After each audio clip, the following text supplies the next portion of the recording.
দর্শক, বিএনপি মহাসচিব মির্জা ফখরুল ইসলাম আলমগীর সম্প্রতি একটা বক্তব্য দিয়েছেন রাজনীতির ব্যাপারে। মানে সহনশীল রাজনীতি, সৌহার্দ্যপূর্ণ রাজনীতি, সবাইকে নিয়ে রাজনীতি, এই ব্যাপারে বক্তব্য দিয়েছেন। সেখানে তিনি বলেছেন যে সব দলকে রাজনীতি করার সুযোগ দেওয়ার কথা তিনি জানিয়েছেন। তাতে বেজায় খেপেছেন এনসিপি নেতা সার্জিস আলম। বেজায় খেপে তিনি ফেসবুকে ফখরুল ইসলাম আলমগীরকে উদ্দেশ্য করে ফেসবুকে পোস্ট দিয়েছেন, যে পোস্টটা বিএনপির বিরুদ্ধেও যায়, আওয়ামী লীগের বিরুদ্ধেও যায়। সেই পোস্ট দিয়ে রীতিমতো বিপদে পড়ে গেছেন সার্জিস আলম। এর আগে আমরা দেখেছি 24-এর আন্দোলনের পরে এই রাজুতে আয়, তোরা কোথায়, রাজুতে আয়, এই কথা বললেই হাজার হাজার ছাত্র রাজুতে জমা হতো, জমায়েতে হয়ে হয়ে যার যা ইচ্ছা সে তাই করত। কিন্তু এখন আমরা ভিন্ন চিত্র দেখছি। প্রায় 3.5 মিলিয়ন ফলোয়ারের ফেসবুকের যে আইডি তার কিংবা পেজ, সেখানে করা পোস্টে আমরা দেখছি যে তার অনুসারীর সংখ্যা আশঙ্কাজনক হারে, ভয়াবহ হারে কমেছে। এবং মানে তার মানে যে লাইক কমেন্টে যদি আমরা যাই, সেখানে দেখছি যে শুধুমাত্র হা হা রিয়াক্টের বন্যা। আর কমেন্টে গেলে 99% কমেন্ট রীতিমতো তাকে তুলোধুনা করে দিচ্ছে। সার্জিস আলমদের এত খরা হলো কেন? আওয়ামী বিরোধী পোস্টে এত বেশি তার বিরুদ্ধ মত উঠে আসলো কেন? তাহলে কি সার্জিস আলমরা তাদের জনপ্রিয়তার একেবারে তলানিতে চলে গেছেন? এটা কি আওয়ামী লীগের কৃতিত্ব নাকি তাদের অপকর্মের ফল?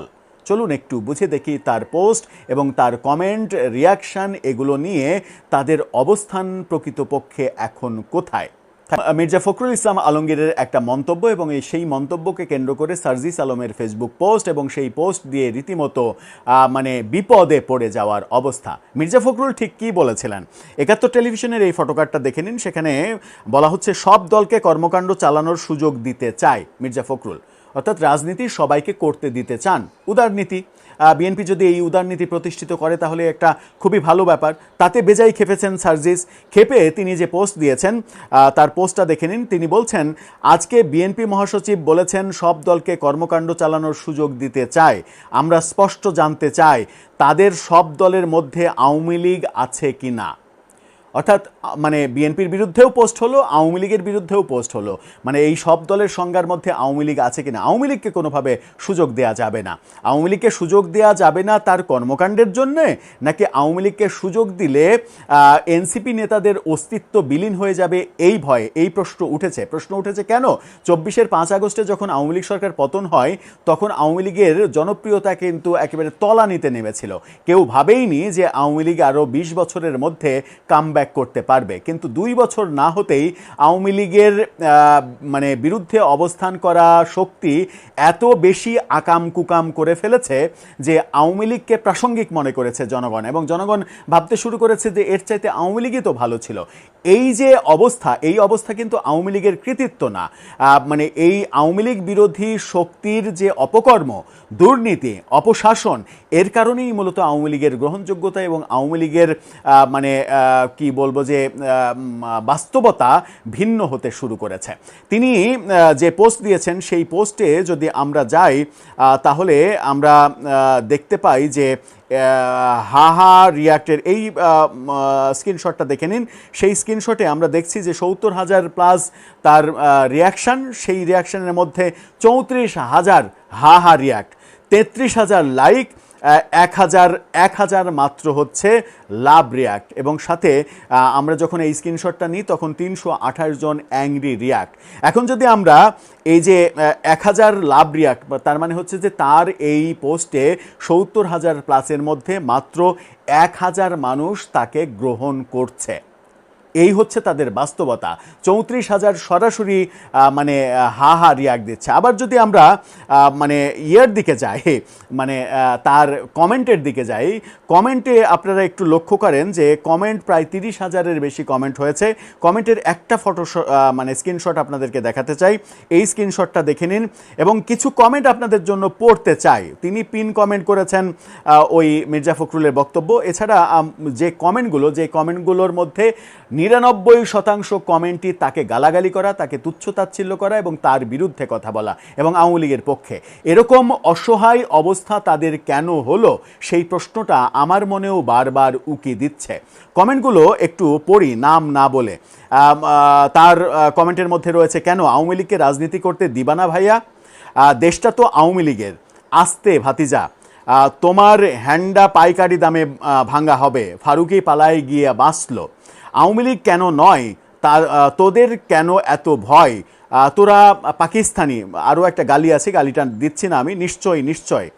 আরেকজন বলছেন তুমি কোন দলের? আরেকজন বলছেন কাপাকাপি শুরু হয়ে গেছে নাকি ব্রো? আরেকজন বলছেন বাচ্চা পোলাপান ভয়ে আছে, ভয় পাইছো দাদু? ভয় পেলি নাকি? চিবি কাঁদছে, মানে বিচি কাঁদছে এরকম, মনু ভয় পাইছে। জনপ্রতিনিধি কে হবেন তা নির্ধারণ করবে জনগণ, কোনো ব্যক্তি বা গোষ্ঠী নয়। মানে তাকে পরামর্শ দিচ্ছে, মনে হয় আছে আওয়ামী লীগের সাথে গত 24 বছরেও কোনো সম্পর্ক নাই, এরকম লোকের ক্ষেত্রেও গ্রেপ্তার করেছে ইউনূস সরকার, এরকম একটা স্ট্যাটাস মানে কমেন্ট রয়েছে। মানে একজন লিখেছে, একজন নারীর কাছে বহু পুরুষের অক্লান্ত পরিশ্রমের ফলে সার্জিস ভাইয়ের মতো নেতার জন্ম হয়। কি বৃষ্টি বৃষ্টি কমেন্ট। আরেকজন লিখছে যে পাল্লা কলিও যেমন থাকবে নৌকাও থাকবে। আওয়ামী লীগের রাজনীতি করার প্রসঙ্গে তোমাদের মতো ছোটদের মন্তব্য আমাদের কাছে হাস্যরসের মতো। আরেকজন বলছে বুঝলাম আছে, তুমি কি ভয় করলা? আরেকজন বলছেন সার্ভিস ভাই আতঙ্কে আছেন মনে হয়, আসিফ নজরুলের মতো একটা জরিপ করতে পারছেন না বলে ঘুরাই পেঁচাই এসব লিখছেন। এই যে ভয়াবহ ব্যাপারগুলো, মানে আমি যদি 30,000 কমেন্ট পড়ি তাহলে 30,000 কমেন্ট পড়তে হয়তো 2-3 ঘন্টা লাগবে। এই 2-3 ঘন্টা আপনি সার্জিস আলমের এই পোস্টের কমেন্টে গিয়ে দেখেন যে কি অবস্থা। এখন প্রশ্ন হচ্ছে যে কমেন্টগুলো পড়ে কি বাজে কমেন্ট মানুষ করছে সেটা বলা উদ্দেশ্য আমার না। আমার যেটা বলার উদ্দেশ্য সেটা হচ্ছে যে তাদের এরকম করুণ পরিণতি কেন হলো। সার্জিসের মতে তার যে আইডি, সেই আইডিতে 3.4 মিলিয়ন ফলোয়ার। আপনি চিন্তা করছেন 34 লাখের বেশি তার ফলোয়ার, 34 লাখের বেশি তার ফলোয়ার থাকা সত্ত্বেও তার একটা পোস্টে 99% কমেন্ট আসছে তার বিপক্ষে, আওয়ামী লীগের পক্ষে। তার মানে কতটা অরাজক পরিস্থিতি তারা তৈরি করেছে। আওয়ামী লীগ তো এই 2 বছরে নেই, সুতরাং আওয়ামী লীগের ভালো কোনো কর্মকাণ্ড করে মানুষের কাছে জনপ্রিয় হওয়ার কোনো অপশন নেই। 24-এর 5 আগস্টে যে পতন হয়েছে, যে ভূমিধস পতন, এবং তাদের জনপ্রিয়তায় যে একেবারে মানে জনপ্রিয়তা যে তলানিতে নেমে গিয়েছিল, সেখান থেকে উত্তরণ তাদের কোনো কর্মকাণ্ড দিয়ে হয়নি, কিন্তু তাদের উত্তরণ হয়েছে সার্জিস আলমদের মানে লাগামহীন কর্মকাণ্ড এবং নতুন রাজনৈতিক বন্দোবস্ত দেওয়ার নাম করে তাদের দুর্নীতির মহাসমুদ্রে প্রবেশ করা। গতকালকেই আমরা দেখেছি হান্নান মাসুদ সম্পর্কে রাশেদ খান যে ভয়াবহ মন্তব্য করেছেন, যে একজন আওয়ামী লীগ নেতাকে বিমানবন্দরে পৌঁছে দেওয়ার জন্য 4 কোটি টাকার ডিল, এরকম বহু ডিল তারা করেছেন। এবং রাশেদ বলেছেন যে জুলাই অভ্যুত্থানের পরে সব থেকে বেশি দুর্নীতি করেছে হান্নান মাসুদ।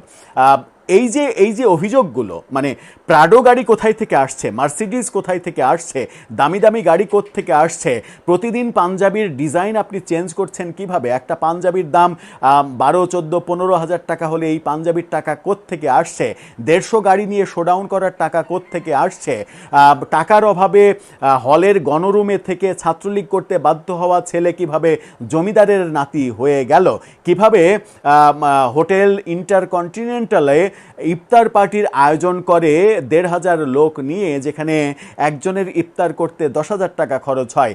এই প্রশ্নগুলো আসছে বলেই আওয়ামী লীগ কোনো ধরনের কোনো কর্মকাণ্ড 2 বছর না করলেও তাদেরকে মানুষ প্রাসঙ্গিক ভাবছে এবং মনে করছে যে যাদেরকে আমরা, অনেকেই বলছে এরকম কথা, শুনছি তো, লেখালেখি ওপেন করছে, যারা আন্দোলন করেছে এবং আমরা যারা জুলাই আন্দোলনকে সমর্থন দিয়েছি, মনে করেছি যে আওয়ামী লীগের অপশাসন, যেটা আওয়ামী লীগের বিশেষ করে নির্বাচন ব্যবস্থা নষ্ট করা, এই নির্বাচন ব্যবস্থা নষ্ট করার জন্য আওয়ামী লীগের একটা শিক্ষা হওয়া উচিত, আওয়ামী লীগের একটা শাস্তি হওয়া উচিত। কিন্তু জুলাইয়ের বিপ্লবের নামে যা কিছু হয়েছে জুলাই বিপ্লব পরবর্তী সময়ে, তাতে এই বিপ্লবকে সমর্থনকারীরাও এখন মুখ ফিরিয়ে নিচ্ছে, মুখ ফিরিয়ে নিয়ে বলছে যে তোমরা তো ওদের চাইতে ভালো না, বরং আরও 10 গুণ খারাপ। তাহলে ওরা কি অপরাধ করেছিল? এই বাস্তবতা থেকে ফিরে আসার একটাই উপায়, আত্মশুদ্ধি, নিজেকে পরিবর্তন করা। কারণ এই তরুণদের উপরে বাংলাদেশের জনগণ ভরসা করতে চেয়েছিল। বাংলাদেশের জনগণ আওয়ামী লীগ বিএনপির বাইরে তৃতীয় একটা নতুন শক্তি চেয়েছিল, এবং সেই তৃতীয় নতুন শক্তিটা এই তরুণরা হতে পারত। কিন্তু মানে আমার এলাকার সব থেকে ভাঙা বাড়িটা আমার, এই কথা বলার এক বছর পরে আমার এলাকার সব থেকে বড় বাড়িটা আমার, এই বক্তব্য যখন শুনি একই ব্যক্তির মুখ থেকে, তখন বোঝা যায় যে কতগুলো আলাদিনের চেরাগ তারা এক একজন হাতে পেয়েছে, যেটাতে ঘষা দিলেই টাকা আসছে লাখে লাখে, কোটিতে কোটিতে, ডলারে ডলারে। দর্শক, আপনার মতামত জানিয়ে এ ব্যাপারে লিখতে পারেন।